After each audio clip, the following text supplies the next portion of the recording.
ইরানের নতুন হুঁশিয়ারি, ইসরায়েলকে শায়েস্তা করতে নতুন নতুন অস্ত্র নিয়ে হাজির হয়েছে আয়াতুল্লাহ আলী খামেনির দেশ। এবার জানা গেছে ভয়ঙ্কর এক পারমাণবিক ক্ষেপণাস্ত্র নিয়ে যুদ্ধের ময়দানে হাজির হচ্ছে ইরান। বলা হচ্ছে ইরানের তৈরি সেই গোপন অস্ত্র সরাসরি ইউরোপেও হামলা করতে সক্ষম। NCIRIর প্রতিবেদনে দাবি করা হয়েছে উত্তর কোরিয়ার নকশার উপর ভিত্তি করে ইরান ইউরোপে পৌঁছানোর মতো ক্ষমতাসম্পন্ন পারমাণবিক অস্ত্র তৈরি করছে। পশ্চিমাদের অভিযোগ, স্যাটেলাইট উৎক্ষেপণের নাম করে ছদ্মবেশে দুটি স্থানে এইসব অস্ত্র তৈরি করছে তেহরান। ইরানি বিপ্লব গার্ড কোর IRGC এই সুবিধাগুলোতে ক্ষেপণাস্ত্র উৎপাদন ত্বরান্বিত করছে বলে দাবি করা হচ্ছে।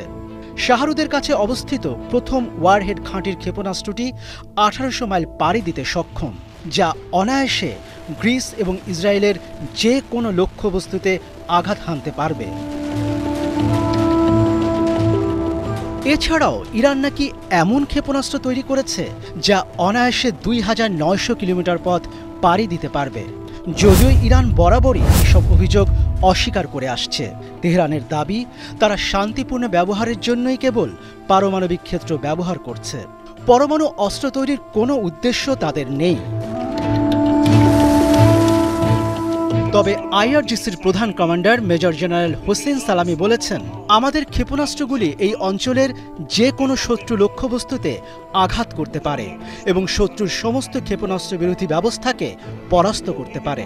তিনি আরও বলেছেন, এই শক্তি একসময় আইন আল আসাদে দেখানো হয়েছিল।